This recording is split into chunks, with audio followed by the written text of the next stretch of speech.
स्वागत और नमस्कार मेरे प्यारे दोस्तों। स्वागत है आपका आपके अपने प्लेटफॉर्म क्रैक नाउ पर। दोस्तों, हम लोग देख रहे हैं यूपीपीएससी आरओएआरओ और यूपीपीएससी 2024 के लिए महत्वपूर्ण करंट अफेयर की श्रृंखला।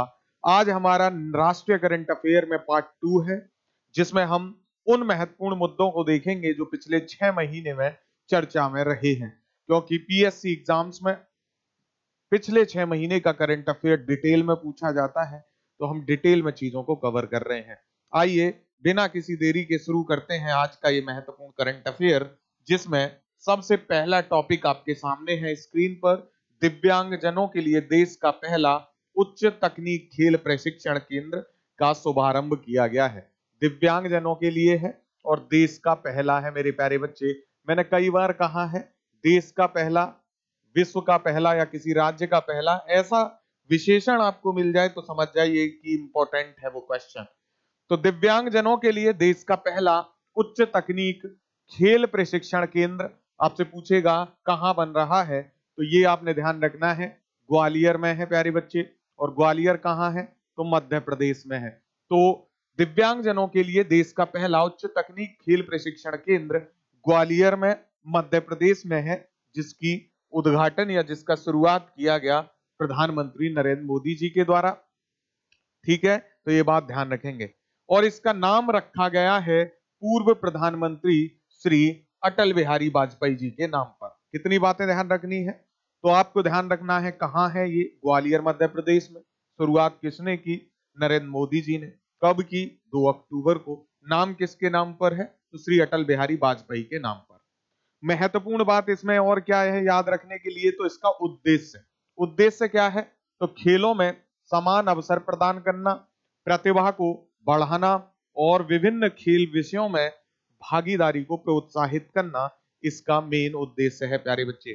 दिव्यांग खेलों के लिए अटल बिहारी प्रशिक्षण केंद्र में देश भर के दिव्यांगजन अभ्यास और प्रशिक्षण कर सकते हैं। विकलांग खेलों के लिए अटल बिहारी प्रशिक्षण केंद्र एक महत्वपूर्ण सुविधा केंद्र है। तो आपको ध्यान रखना है, दिव्यांगजनों के लिए है देश का पहला उच्च तकनीक खेल प्रशिक्षण केंद्र ग्वालियर में मध्य प्रदेश में। इतनी बात अगर आप याद रखेंगे तो जीवन आपका आसान हो जाएगा। ठीक है, इंपॉर्टेंट है, ध्यान रखेंगे। अगर बात करें इस खेल प्रशिक्षण केंद्र की, तो इस केंद्र की स्थापना के लिए 34 एकड़ क्षेत्र में 151.16 करोड़ रुपए के बजट को मंजूरी दी गई है केंद्र सरकार के द्वारा। इतनी बात सिर्फ आप याद रखेंगे, इससे ज्यादा कुछ याद रखने की आवश्यकता नहीं है। अगला महत्वपूर्ण करंट अफेयर है, दुनिया के पहले 3D प्रिंटेड मंदिर का अनावरण किया गया। आपसे पूछेगा कहां, तो बता दीजिएगा तेलंगाना में है, और तेलंगाना की कैपिटल है हैदराबाद। तो दुनिया के पहले 3D प्रिंटेड मंदिर का अनावरण तेलंगाना में किया गया है। आइए इसके बारे में कुछ महत्वपूर्ण बातें हैं जिनको जान लेते हैं। तो दुनिया का पहला 3D प्रिंटेड मंदिर तेलंगाना के हैदराबाद स्थित केरल के सिद्दीपेट जिले के बुरुगपल्ली में किया गया है। ठीक है, ध्यान रखेंगे। तो तेलंगाना के हैदराबाद स्थित केरल के सिद्दीपेट जिले के बुरुगपल्ली में स्थित एक अभूतपूर्व संरचना है, जिसका अनावरण 28 नवंबर 2023 को किया गया। तो कहां किया गया है? तेलंगाना के हैदराबाद में, सिद्दीपेट जिला है यहाँ पर, वहां के बुरुगुपल्ली में ये किया गया है। ये बात याद रखेंगे। 3 महीने की 3D प्रिंटिंग प्रक्रिया के माध्यम से हासिल किया गया यह अभिनव निर्माण एक महत्वपूर्ण तकनीकी मील का पत्थर है। मंदिर का निर्माण हैदराबाद की अफसूजा इंफ्राटेक ने एडिटिव मैन्युफैक्चरिंग सॉल्यूशंस प्रदाता सिप्ली फोर्स क्रिएशंस के सहयोग से किया है। आपसे इसमें सिर्फ क्या पूछने वाला है, तो आपसे सीधा क्वेश्चन पूछेगा, हाल ही में 3D प्रिंटेड मंदिर कहां बनाया गया है? आप बता दीजिएगा, तेलंगाना या फिर ऑप्शन में होगा हैदराबाद, तो हैदराबाद। ठीक है, इससे ज्यादा इसमें पूछेगा नहीं। और अगर आप डिटेल जानना भी चाहते हो तो विशेष रूप से मंदिर में 3 गर्भगृह और 3 गोपुरम बनाए गए हैं, जिनको शिखर कहते हैं। प्रत्येक एक अलग अलग देवता को समर्पित है। अगर आप देवताओं का नाम जानना चाहें तो आपको पता चलेगा कि इस मंदिर के गर्भगृह में मेरे प्यारे बच्चे भगवान गणेश को समर्पित एक मोदक, भगवान शंकर को समर्पित एक चौकोर शिवालय और देवी पार्वती के लिए कमल के आकार का मंदिर शामिल है। तो यानी शिव परिवार से संबंधित ये पूरा मंदिर है, शिव को समर्पित है। ध्यान रखेंगे, है ना, इंपॉर्टेंट है। चलिए अगला करंट अफेयर देखते हैं प्यारे बच्चे। राज्य के हर जिले में हॉलमार्किंग केंद्र की स्थापना करने वाला केरल देश का पहला राज्य बन गया है। हर जिले में हॉलमार्किंग, आपको पता होगा जो गोल्ड होता है उसकी हॉलमार्किंग की जाती है। अगर गोल्ड का कोई आभूषण आप देखोगे तो उसके बैक साइड में हॉलमार्किंग होती है, और प्रत्येक जिले में हॉलमार्किंग करने वाला केरल बन गया है देश का पहला राज्य। ये इंपॉर्टेंट आपसे पूछेगा कौन सा राज्य है तो बता दीजिएगा केरल है मेरे प्यारे बच्चे। ठीक है, इसमें ये बात इंपॉर्टेंट है। अक्टूबर 2023 में इडुक्की एक जिला है केरल का, इडुक्की में हॉलमार्किंग केंद्र के उद्घाटन के साथ ही केरल भारत का पहला राज्य बन गया जिसके सभी 14 जिलों में हॉलमार्किंग केंद्र है। ये बात इंपॉर्टेंट है। ठीक है, इतनी बात इसमें आप ध्यान रखेंगे। चलिए नेक्स्ट है पहला अंतरराष्ट्रीय क्रूज लाइनर कोस्टा सेरेना। ये देख रहे हैं पहला अंतरराष्ट्रीय क्रूज लाइनर है, नाम है इसका कोस्टा सेरेना। और इसके बारे में क्या महत्वपूर्ण बातें हैं जो आपको याद रखनी पड़ेंगी, तो मेरे प्यारे बच्चे केंद्रीय पोत परिवहन और जलमार्ग मंत्री हैं हमारे सर्बानंद सोनोवाल। इन्होंने महाराष्ट्र के मुंबई में पहले अंतरराष्ट्रीय क्रूज लाइनर कोस्टा सेरेना के घरेलू परिचालन का शुभारंभ किया है। तो भारत का पहला है ये, नाम है कोस्टा सेरेना। याद रखेंगे, इंपॉर्टेंट रहने वाला है भारत के एग्जाम के पॉइंट ऑफ व्यू से, उत्तर प्रदेश का स्पेशली। ठीक है, तो कोस्टा सेरेना जो है ये कोस्टा क्रूज इटली की कार्निवल कॉरपोरेशन का हिस्सा है जो प्रतिष्ठित क्रूज ब्रांडों के साथ दुनिया के सबसे बड़े क्रूजिंग समूहों में से एक है। क्रूज आप जानते होंगे जहाज पर बैठकर लंबे देशों की यात्रा करना और जहाज पर ही तमाम सुविधाएं होना, जैसे hotel, restaurant, spa, water cooler और तमाम जो है वाटर पार्क जैसी तमाम सुविधाएं इसमें रहती हैं, तो वही कहलाता है क्रूज। और पहला अंतरराष्ट्रीय क्रूज लाइनर है कोस्टा सेरेना नाम है, मुंबई से इसकी शुरुआत की गई है, भारत के लिए महत्वपूर्ण है, याद रखेंगे। अगला करंट अफेयर है यूनेस्को के सृजनात्मक शहर नेटवर्क में कोझिकोड और ग्वालियर शामिल हो गए हैं। ध्यान रखेंगे प्यारे बच्चे, कोझिकोड और ग्वालियर। और आपको ये याद रखना बहुत इजी हो जाएगा क्योंकि कोझिकोड साहित्य के लिए समर्पित है और ग्वालियर आप याद रखते हो संगीत के लिए, तो इसी परंपरा के लिए इनको शामिल भी किया गया है। इंपॉर्टेंट है, आपको पूछेगा कि किस चीज के लिए किसको शामिल किया गया है प्यारे बच्चे, तो Gwalior for music and Kozhikode for literature. आइए समझ लेते हैं इसके बारे में थोड़ा थोड़ा। तो यूनेस्को ने सृजनात्मक नेटवर्क की अक्टूबर 2023 में जारी सूची में केरल का है कोझिकोड, केरल के कोझिकोड को, और ग्वालियर कहाँ है अभी हमने पीछे भी देखा मध्य प्रदेश, तो मध्य प्रदेश के ग्वालियर को संगीत के शहर और केरल के कोझिकोड को साहित्यिक शहर के रूप में स्थान दिया है। ठीक है, इंपॉर्टेंट है, याद रखेंगे मेरे प्यारे बच्चे, ये काफी इंपॉर्टेंट रहने वाला है आपके लिए। किस सूची में है, तो क्रिएटिव शहर सूची में इसको शामिल किया गया है, जिसको हिंदी में कहते हैं सृजनात्मक शहर, इंग्लिश में कहते हैं क्रिएटिव सूची। चलिए इसके बारे में इतनी बात आप याद रखेंगे तो ये महत्वपूर्ण रहेगा। नामित शहरों के अगर चयन की प्रक्रिया की बात करें कि कैसे इनको सिलेक्ट किया जाता है, तो चयन किया जाता है उनकी विकास कार्य नीति में संस्कृति और क्रिएटिविटी को बढ़ावा देने की प्रतिबद्धता के आधार पर। यानी शहर जिस चीज के लिए जाना जाता है उसमें वो सृजनात्मकता यानी क्रिएटिविटी को कैसे एक्सटेंड कर रहा है, कैसे बढ़ा रहा है, कैसे डेवलपमेंट कर रहा है, उस आधार पर इसमें शामिल किया जाता है।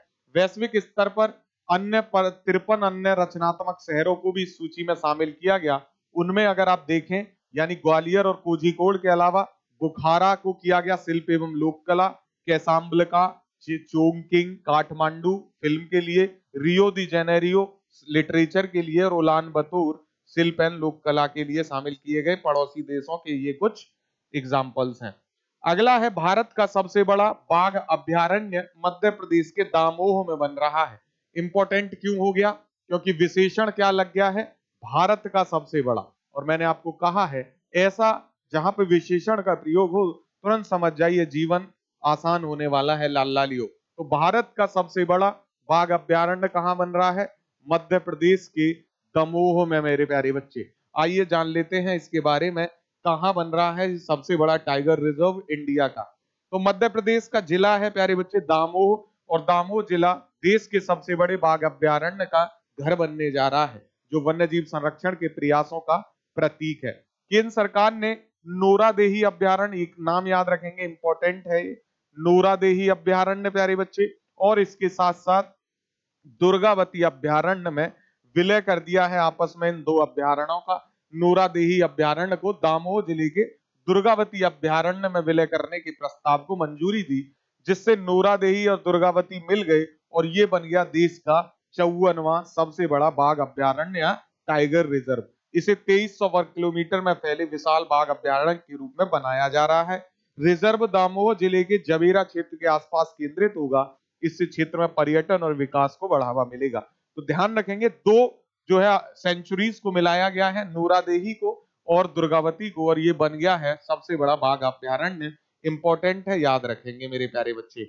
इस बाघ अभ्यारण्य का विस्तार सागर डिस्ट्रिक्ट से सागरा, दमोह, नरसिंहपुर जिले में होगा, जो राज्य का 7वां बाघ अभ्यारण्य हो गया, यानी एमपी का ये 7th होगा, देश का ये 54th होगा, और ये बहुत महत्वपूर्ण होने वाला है आपके एग्जाम के पॉइंट ऑफ व्यू से। चलिए अगला करंट अफेयर देखते हैं प्यारे बच्चे। तमिलनाडु के नीलगिरी तहर के संरक्षण की परियोजना बनाई जा रही है। नीलगिरी तहर मेरे प्यारे बच्चे ध्यान से सुनिएगा, बहुत इंटरेस्टिंग इसका जो है विशेषता होती है इस तहर की, नीलगिरी तहर की, और तमिलनाडु इसके संरक्षण के लिए परियोजना बना रहा है। तो पहले तो हम जान लेते हैं कि क्या विशेषता है जिसकी मैं बात कर रहा हूं। तो तमिलनाडु सरकार ने प्यारे बच्चे अपने राजकीय पशु नीलगिरी तहर की जो एक बकरी की प्रजाति है, ये ध्यान रखेंगे, गोट का एक टाइप है जो नीलगिरी तहर है, और इसका संरक्षण करने के लिए एक महत्वाकांक्षी कार्यक्रम शुरू किया गया, नीलगिरी तहर परियोजना। अब मैं आपको बात कर रहा हूं कि इसकी अपनी एक विशेषता है, तो वो विशेषता क्या है मेरे प्यारे बच्चे। जो नीलगिरी तहर है ये खड़ी चट्टानों पर, यानी जो माउंटेन होते हैं उन खड़ी चट्टानों पर चढ़ने के दौरान जो गुरुत्वाकर्षण बल होता है उस ग्रेविटी फोर्स को मात दे देती है। ग्रेविटी फोर्स का कोई असर इस पे नहीं होता, इसलिए गुरुत्वाकर्षण को मात देने के अपने कौशल के लिए ये जानी जाती है, और स्थानीय रूप में इसको कहा जाता है वराई आदू। क्या नाम जाना जाता है? वराई आदू के नाम से चर्चित है ये नीलगिरी तहर, जो पश्चिमी घाट की एक लुप्त प्राय प्रजाति है, ये ध्यान रखेंगे। इन पहाड़ी बकरियों को माउंटेन मोनार्क भी कहा जाता है। क्या कहा जाता है? माउंटेन मोनार्क मेरे प्यारे बच्चे। और इस परियोजना का उद्देश्य क्या है? तो इसका उद्देश्य है पारिस्थितिकी के प्रति बेहतर समझ विकसित करना तथा नीलगिरी तहर का उसके ऐतिहासिक पर्यावासों में पुनर्वास सुनिश्चित करना। तो ध्यान रखेंगे तमिलनाडु से संबंधित है नीलगिरी तहर संरक्षण परियोजना। और नीलगिरी तहर क्या है? बकरी की एक प्रजाति है, अगर आपसे कहीं पूछ ले तो याद रखेंगे। नीलगिरी तहर पर मंडरा रहे खतरों का समाधान करने के लिए काफी इंपॉर्टेंट है। और नीलगिरी तहर मेरे प्यारे बच्चे पश्चिमी घाट की एक लुप्तप्राय प्रजाति है।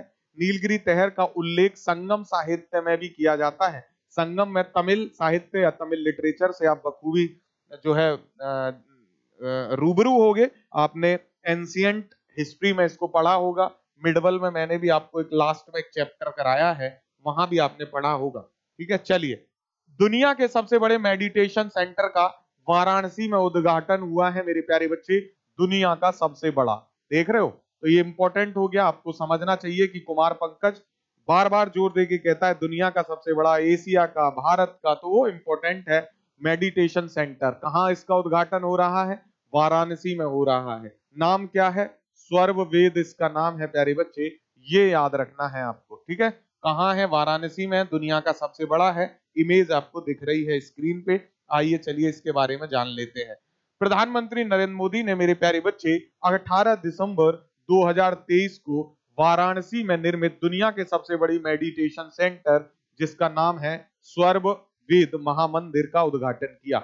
ये मंदिर एक 7 मंजिला मेडिटेशन सेंटर है, ध्यान केंद्र है ये, जो 3 लाख वर्ग फीट में फैला है। इस सेंटर में एक साथ 20,000 लोग ध्यान लगा सकते हैं।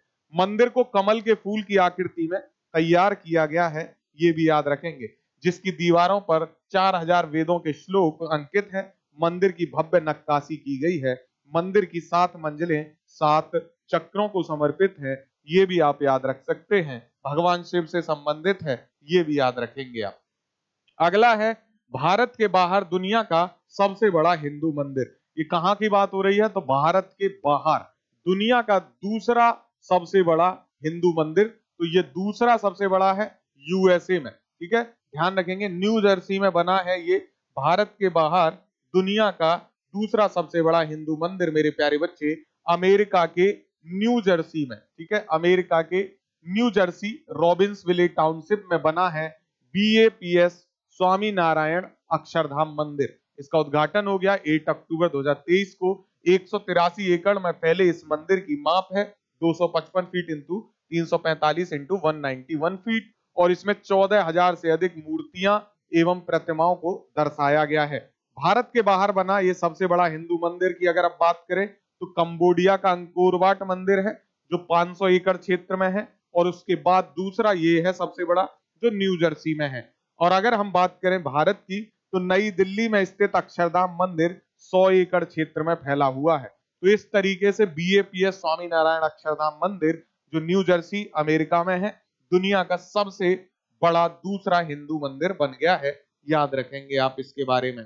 अगला महत्वपूर्ण करंट अफेयर है 17 दिनों के बाद सिलक्यारा सुरंग के अंदर बचाव अभियान जो है सक्सेसफुल किया गया। भारत का बहुत ही बेहतरीन ये जो है बचाव अभियान था, इंपॉर्टेंट है, याद रखेंगे। याद रखेंगे सिलक्यारा सुरंग उत्तराखंड में चर्चा का विषय बनी रही। इसमें श्रमिक फंस गए थे जिनको निकाला गया था। तो उत्तराखंड के उत्तरकाशी स्थित यमुनोत्री राष्ट्रीय राजमार्ग पर निर्माणाधीन थी ये सिलक्यारा सुरंग और इस सिलक्यारा सुरंग में फंसे सभी 41 निर्माण श्रमिकों को 17 दिनों के अथक प्रयासों के बाद सुरंग से 28 नवंबर को निकाला गया था।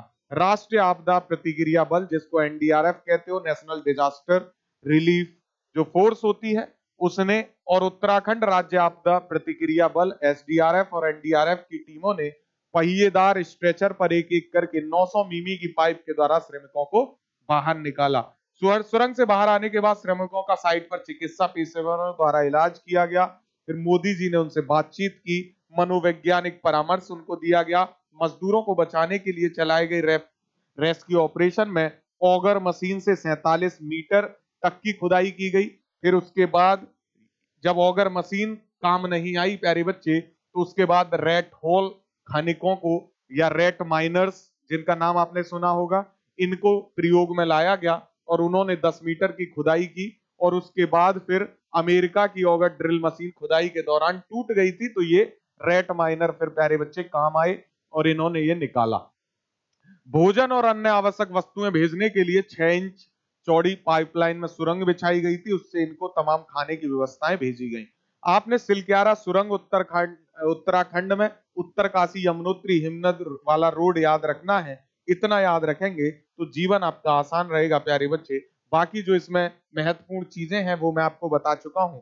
और रही बात ये रेट माइनर पे मैंने इतना जोर क्यों दिया, तो रेट माइनर्स को बहुत पहले नेशनल ग्रीन ट्रिब्यूनल जो NGT है, नेशनल ग्रीन ट्रिब्यूनल आप जानते होंगे पर्यावरण के लिए काम करती है।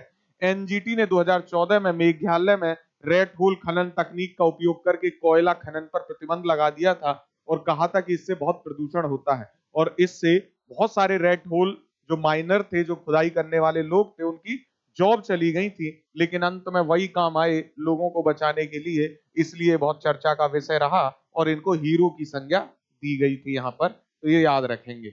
इन 44 श्रमिकों में से मेरे प्यारे बच्चे 15 झारखंड से थे, 8 उत्तर प्रदेश से थे और 5 उड़ीसा और बिहार से और 6 असम, पश्चिम बंगाल, हिमाचल प्रदेश और उत्तराखंड से थे। उत्तराखंड में स्थित सिलक्यारा बैंड बड़कोट सुरंग चारधाम ऑल वेदर रोड परियोजना का हिस्सा है जिसको केंद्र सरकार डेवलप कर रही है।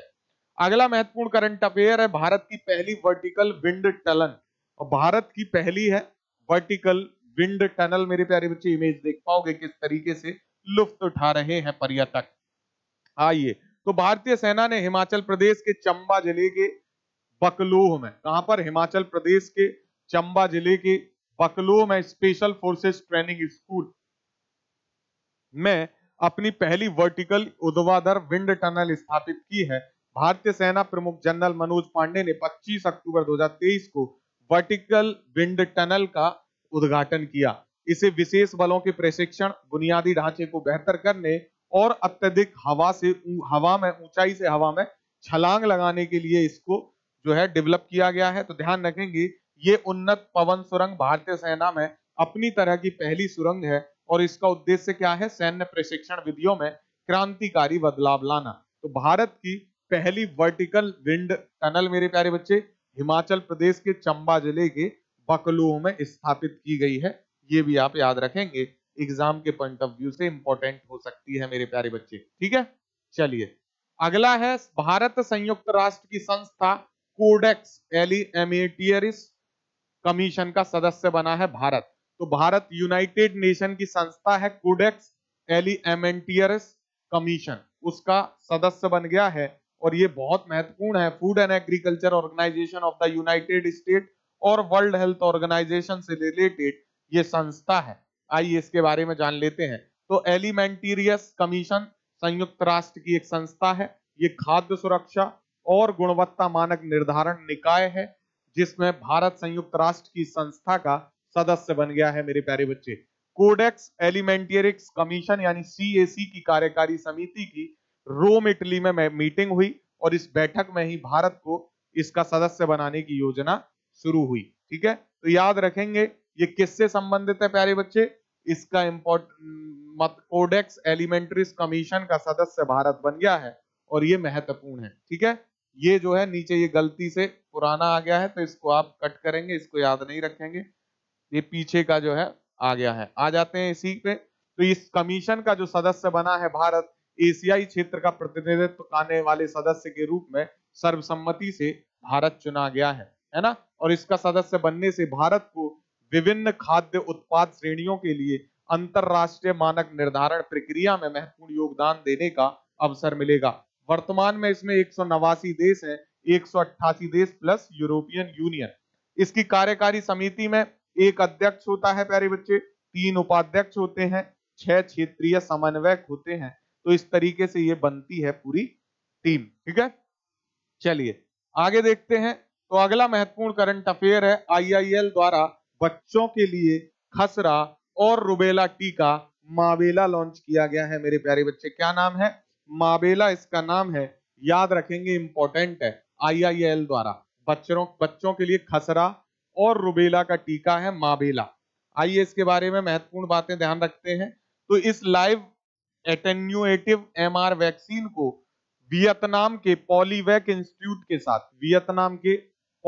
इंस्टीट्यूट के साथ इंडियन इम्यूनोलॉजिकल ने विशेष साझेदारी से विकसित किया है। माबेला को तमिलनाडु के उदगमंडलम यानी ऊटी में IIL division human biological institute और HBI के 25वें समारोह के हिस्से के रूप में लॉन्च किया गया।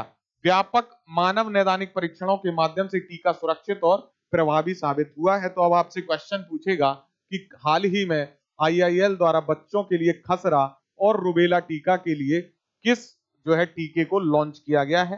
तो इसका नाम है माबेला। ठीक है, माबेला नाम है, याद रखेंगे। ये विश्व स्तर पर लगभग 1 लाख बच्चों की जान लेने वाले घातक खसरे और रुबेला को नियंत्रित करने की तत्काल आवश्यकता को संबोधित करता है। तो माबेला को याद रखेंगे प्यारे बच्चे। ठीक है, इंपॉर्टेंट है। और अगर हम बात करें IIL की, तो इस प्रभाग का ह्यूमन बायोलॉजिकल इंस्टीट्यूट यानी HBI की स्थापना ऐसे समय में की गई थी जब स्वदेशी टीकों की आवश्यकता सर्वोपरि थी। तो ये तब से लगातार काम कर रहा है। अगर अब हम वर्तमान में बात करें तो सबसे ज्यादा एंटी रेबीज का बिकने वाला कोई टीका है तो वो है अभैरव। और अभी ये नए जो है वैक्सीन, दर्दनाक वैक्सीन जो है बंद किए जा रहे हैं और नए वैक्सीन डेवलप किए जा रहे हैं। अगला महत्वपूर्ण करंट अफेयर है, शांति निकेतन तथा होयसल के पवित्र मंदिर समूह यूनेस्को के विश्व धरोहर सूची में शामिल कर लिए गए हैं। शांति निकेतन और होयसल के पवित्र मंदिर, आइए इसके बारे में पढ़ते हैं मेरे प्यारे बच्चे। यूनेस्को के पवित्र समूह में इनको शामिल किया गया है। तो पश्चिम बंगाल स्थित शांति निकेतन है जहां विश्व भारती विश्वविद्यालय की स्थापना रविन्द्रनाथ टैगोर साहब ने की थी, तथा कर्नाटक में स्थित है होयसल के पवित्र मंदिर समूह जिनमें बेलूर, हेलेबिड तथा सोमनाथपुर के पवित्र मंदिर शामिल हैं। इनको संयुक्त राष्ट्र शैक्षिक, वैज्ञानिक तथा सांस्कृतिक संगठन यानी यूनेस्को, जिसकी फुल फॉर्म है United Nations Educational, Scientific and Cultural Organization, इस यूनेस्को की विश्व धरोहर सूची में शामिल किया गया है शांति निकेतन के विश्व भारती विश्वविद्यालय और कर्नाटक स्थित होयसल के पवित्र मंदिर को। प्यारे बच्चे, विश्व धरोहर में इन्हें शामिल करने का निर्णय यूनेस्को की विश्व धरोहर समिति की सऊदी अरब के रियाद में हुई थी सितंबर 2023 को जो मीटिंग, उसमें इसको शामिल किया गया। इन दो स्थलों को मिलाकर यूनेस्को की वर्ल्ड हेरिटेज लिस्ट में शामिल भारतीय स्थलों की कुल संख्या अब कितनी हो गई है? 42 हो गई है। पहले 40 थे, 2 अब नए ऐड कर दिए गए हैं। तो याद रखेंगे, ये इंपॉर्टेंट है, आपसे नंबर पूछ सकता है या लास्ट के 2 पूछेगा, तो लास्ट के 2 ये ध्यान रखेंगे आप। इनमें अगर हम 42 की बात करें तो इन 42 में मेरे प्यारे बच्चे 34 सांस्कृतिक स्थलों यानी कल्चरल प्रॉपर्टीज की श्रेणी में है, जबकि 7 नेचुरल प्रॉपर्टीज की श्रेणी में है तथा 1 मिश्रित स्थल की श्रेणी में है। तो 34, 7, 41 और 1 42, इस तरीके से ये टोटल हो जाते हैं। इससे पूर्व यूनेस्को ने तेलंगाना में वारंगल स्थित काकातीया रुद्रेश्वर मंदिर यानी काकातीया डायनेस्टी का रुद्रेश्वर टेम्पल को तथा गुजरात के कच्छ जिले के हड़प्पा कला के धौलावीरा को इस हेरिटेज में शामिल किया था। तो ये जो था ये 39 था और ये 40 था। इस तरह ये 2021 में शामिल किए गए और अब 2023 में शामिल किया गया है इन 2 को। तो ध्यान रखेंगे, अब 24 हो गए हैं प्यारे बच्चे, ठीक है। अगर हम शांति निकेतन की बात करें तो ये पश्चिम बंगाल के कोलकाता से 180 किलोमीटर की उत्तर की ओर वीरभूम जिले में स्थित है, जिसे विश्व भारती के नाम से भी जाना जाता है। तो आपको ऑप्शन में विश्व भारती भी मिल सकता है। वहीं अगर होयसल टेम्पल की बात करें तो ये दक्षिण भारत का एक प्राचीन राजवंश था जिसने 10वीं से 14वीं सदी तक कुल 317 वर्ष तक शासन किया। इनकी राजधानी पहले बेलूर थी, जिसे बाद में हेलेबिड स्थानांतरित किया गया था।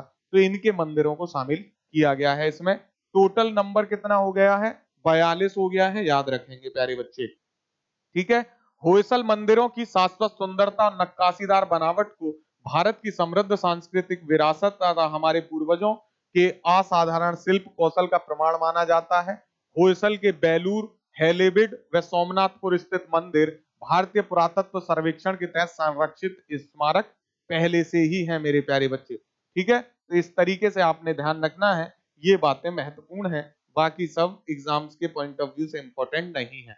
अगला महत्वपूर्ण करंट है भारतीय वायुसेना का नया ध्वज। मेरे प्यारे बच्चे, भारतीय वायुसेना का नया ध्वज अपनाया गया है। यहाँ आप देखेंगे भारतीय सेना के ध्वज पे तिरंगा भी दिखाया गया है। बहुत सालों बाद 72 वर्ष के अंतराल के पश्चात भारतीय वायुसेना को उसका नया ध्वज मिला है और अब तक पुराना ध्वज ही इस्तेमाल किया जा रहा था। तो ध्यान रखेंगे, ये भारतीय वायुसेना की 8 अक्टूबर को स्थापना थी और 91वीं वर्षगांठ के अवसर पर यह प्राप्त हुआ। तो आपको ध्यान रखना है भारतीय वायुसेना का नया ध्वज मेरे प्यारे बच्चे। इस ध्वज का अनावरण वायुसेना अध्यक्ष एयर चीफ मार्शल हैं वीआर चौधरी, उन्होंने 8 अक्टूबर को किया और ये प्रयागराज में बमरौली स्थित वायुसेना के मध्य कमान हेडक्वार्टर में किया।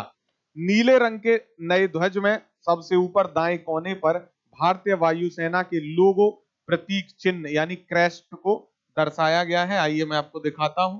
तो आप ये दिखाई देंगे, तो यहाँ पे ये आपको दाहिनी तरफ भारतीय सेना का क्रेस्ट दिखाई देगा, इधर जो है आपको ये क्रेस्ट दिखाई देगा, फिर आपको इधर तिरंगा दिखाई देगा और नीचे आपको ये दिखाई देगा। तो आइए पढ़ते हैं ये क्या कह रहा है। तो सबसे ऊपर दाएं कोने में आपको भारतीय वायुसेना के लोगो को जोड़ा गया है, जिसके शीर्ष पर भारत के राजकीय चिन्ह अशोक स्तंभ की शेर व देवनागरी लिपि में सत्यमेव जयते अंकित है। लोगों में हल्के नीले रंग का एक वलय हिमालयी ईगल को घेरे हुए जिस पर भारतीय वायुसेना लिखा हुआ है, इसको भी शामिल किया गया है। तो आप लोगो देख लीजिए, इमेज में आपका काम हो जाएगा। अगर भारतीय वायुसेना का आदर्श वाक्य या मोटो की बात करें प्यारे बच्चे, तो ये है नभः स्पर्श दीप्तम ईगल, ठीक है, के नीचे देवनागरी में सुनहरे अक्षरों में अंकित है, ये भी आप ध्यान रखेंगे, ठीक है। तो भारतीय वायुसेना का आपको ये याद रखना है नया ध्वज। और ये था पार्ट 2। हम पार्ट 3 और लेके आएंगे छोटा सा, ताकि पढ़ने में दिक्कत ना हो, धीरे धीरे करंट अफेयर याद होते रहे। एग्जाम में अभी दिन शेष है, तो धीरे धीरे पढ़ते रहिए, जीवन आसान है मेरे लाल लालियो। इसका एक मिला हुआ संकलन भी आपको मिलेगा मैराथन के तौर पे, उसको भी देख लीजिएगा, लाइफ आसान है। Thank you so much for watching. All the best for your exam. Have a good day. जय हिंद।